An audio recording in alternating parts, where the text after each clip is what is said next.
Google হচ্ছে এমন একটি সার্চ ইঞ্জিন যেখানে আমরা কোনো কিছু সার্চ করলে তার সঙ্গে সঙ্গে উত্তর পেয়ে যাই। কিন্তু গুগলের মধ্যে এমন কয়েকটি গোপন ট্রিক্স লুকিয়ে আছে যা অনেকেই জানে না। তো আজকে আমি গুগলের মধ্যে 5টি সিক্রেট ট্রিক্স সম্বন্ধে আপনাদেরকে বলবো। তো বন্ধুরা, ট্রিক্স নাম্বার 1। তো আমরা কোনো বড় নাম্বার যোগ, গুণ, ভাগ, বিয়োগ করার জন্য সাধারণত আমরা ক্যালকুলেটর ব্যবহার করে থাকি। তো এখন আমি আপনাদেরকে দেখাবো কিভাবে গুগলের মাধ্যমে এই যোগ, গুণ, ভাগগুলো করে নেবেন সাধারণত সিম্পল ভাবেই। তো এগুলো কিভাবে করবেন আমি চলুন আজকে দেখি। তো সাধারণত কোনো একটা সংখ্যা লিখবেন, তারপর গুণ চিহ্ন দিয়ে তারপর আর একটা সংখ্যা লিখবেন। তো তারপরে নিচের দিকে দেখতে পাবেন যে এখানে কিন্তু সমান দিয়ে আপনার ফলাফলটা কিন্তু সম্পূর্ণ চলে আসছে। এখানে আপনি কি না যত বড়ই সংখ্যা নেন না কেন কোনো প্রবলেম হবে না। তো বন্ধুরা, এই ছিল একটা গোপন ট্রিক্স এবং এখান থেকে কিন্তু যোগ, গুণ, ভাগ এবং সমস্ত কিছু করে নিতে পারেন। দেখতে পাচ্ছেন যে আমি কিন্তু একটা ভাগ করে নিচ্ছি এখানে একটা সংখ্যা দিয়ে। তো দেখতে পাচ্ছেন যে সমান দিয়ে কিন্তু ভাগের ফলাফলটা এখানে দেখিয়ে দিচ্ছে। এইভাবে কিন্তু আমি যদি আরো কিছু করে নিই, যোগ বা বিয়োগ সব কিছুই কিন্তু এখানে দেখি। তো এবার হচ্ছে ট্রিক্স নাম্বার 2। তো ট্রিক্স নাম্বার 2টা হচ্ছে কি না, সাধারণত আমরা ইন্টারনেট যদি চালু থাকে তাহলে গুগলে কিছু সার্চ করলে কিন্তু তা খুঁজে পেয়ে যায়। তো এখন যদি আপনি ইন্টারনেটটা বন্ধ করে দেন তাহলে এবার যদি এখানে কিছু সার্চ করেন, দেখতে পাচ্ছেন যে আমি একটা জিনিস সার্চ করছি। তো ইন্টারনেটটা এখন কিন্তু সার্চ করলে দেখতে পাবেন যে এরকম একটা পেজ কিন্তু দেখায়। তো আপনারা কি জানেন যে এখান থেকে কোনো একটা গোপন সিক্রেট ট্রিক্স লুকিয়ে আছে? তো আপনি জাস্ট কি করবেন না, দেখতে পাচ্ছেন এখানে একটা অপশন চলেছে সাদা পাড়া। তো এখানে কিন্তু একবার ক্লিক করবেন। ক্লিক করার সঙ্গে সঙ্গে কিন্তু এখানে একটা গোপন ট্রিক্স, যেটা হচ্ছে এখানে একটা গেম থাকে। তো এই গেমটা কিন্তু আপনারা এখান থেকে কিন্তু খেলে নিতে পারেন। দেখতে পাচ্ছেন যে এরকম ভাবে গেমটা কিন্তু খেলা হয়। তো আমি আরেকবার জাস্ট রিটায়ারি করে দেখিয়ে দিচ্ছি। তো জাস্ট এরকম ভাবে কিন্তু আপনি গেমটা খেলে নিতে পারেন। তো এখানে কিন্তু এই ছিল একটা গোপন, একটা খুব সুন্দর ট্রিক্স, এটা কিন্তু অনেকেই জানে না। এবার চলে আসি ট্রিক্স নাম্বার 3-তে। তো গুগলকে আমরা সবসময় সোজা ভাবে দেখি। তো এখন যদি আমি গুগলকে উল্টো ভাবে দেখতে চাই, তো এই গুগলকে উল্টো ভাবে দেখার জন্য আমাদেরকে কি করতে হবে না, আমাদেরকে জাস্ট আপনাদেরকে এখানে সার্চ অপশনে একবার ক্লিক করবেন। সার্চ অপশনে ক্লিক করার পর লিখবেন যে গুগল মিরর। তো দেখতে পাচ্ছেন আমি এখানে লিখে নিচ্ছি গুগল মিরর। তো জাস্ট একটু ওয়েট করবেন, আমি গুগল মিরর লিখে নিচ্ছি। তো জাস্ট আপনিও এরকম ভাবে লিখে নেবেন গুগল মিরর। দেখতে পাচ্ছেন গুগল মিরর কিন্তু আমার প্রথমে অপশনে চলে এসছে। তো এখন গুগল মিররকে ক্লিক করে দেবেন। ক্লিক করার পর দেখতে পাবেন যে একটা লিঙ্ক চলে আসছে। তো প্রথমেই কিন্তু যে লিঙ্কটা চলে আসছে সেই লিঙ্কে একবার ক্লিক করবেন। তো ক্লিক করার পরপরই কি হবে না, আপনারা দেখতে পাবেন যে গুগলটা কিন্তু সম্পূর্ণ কিন্তু উল্টোভাবে দেখাবে। তো দেখতে পাচ্ছেন যে আমার কিন্তু এই পেজটা ওপেন হয়ে যাচ্ছে। তো এবার দেখতে পাচ্ছেন যে এই গুগলটা কিন্তু সম্পূর্ণভাবে উল্টোভাবে দেখাচ্ছে।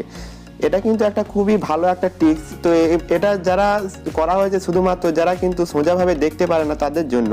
তো দেখতে পাচ্ছেন যে এখানে কিন্তু যে কোনো জিনিস সার্চ করলেই কিন্তু এখানে চলে আসবে। জাস্ট আমি একটা জিনিস যে কোনো সার্চ করছি, আপনাদেরকে দেখিয়ে দিচ্ছি। তো এখন যদি এটা আমি সার্চ করি, তো সার্চ করার পরই কিন্তু যে সার্চ রেজাল্টে কিন্তু সব কিছু উল্টোভাবে দেখিয়ে দেবে।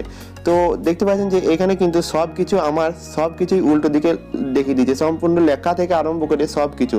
কিন্তু দেখতে পাচ্ছেন যে ব্রাউজারের উপরে যদি আমি দেখা, তাহলে কিন্তু এটা কিন্তু একদম সিম্পল ভাবে যেটা লেখা ছিল সেটাই আছে। তারপর কিন্তু সবই গুগলের উল্টো সেটিংস কিন্তু এখানে চলে আসছে।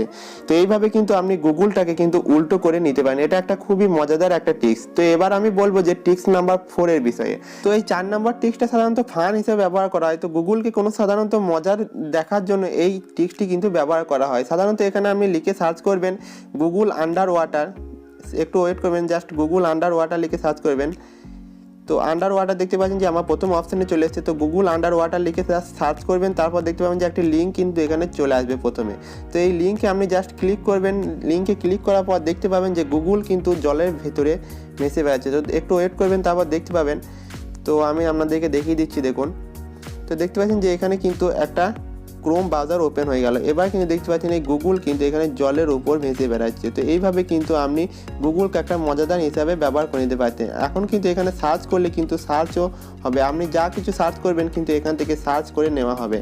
তো এটা কিন্তু খুবই একটা মজাদার একটা ট্রিক্স। এখানে আপনি গুগলটাকে মনে করলে কিন্তু জলের উপরে বা জলের নিচে আরও নিয়ে যেতে পারেন। এভাবে কিন্তু আপনার মানে ফান্ডটা কিন্তু অ্যাক্টিভেট আপনি করে নিতে পারেন। এরপর আমি জাস্ট আপনাদেরকে এখানে একটা জিনিস সার্চ করে দেখিয়ে দেবো এখানে কি সার্চ অপশন কাজ করে নাকি সেটা আমি আপনাদেরকে দেখিয়ে দিচ্ছি। দেখুন, আপনি জাস্ট এখানে একবার ক্লিক করবেন। ক্লিক করে তারপর আবার ডবল ট্যাপ করবেন। ডবল ট্যাপ জাস্ট যে কোনো জিনিস একটা সার্চ করবেন তাহলে কিন্তু চলে আসবে অপশনটা। তো ট্রিক্স নাম্বার 5। তো ট্রিক্স নাম্বার 5-এ কি বলবো, আমরা সাধারণত কোনো বড় নাম্বারের মান কথাই জানতে পারি না, অর্থাৎ বড় নাম্বারটা কি, কত নাম্বার সেটা এক্সপ্লেন করতে পারি না।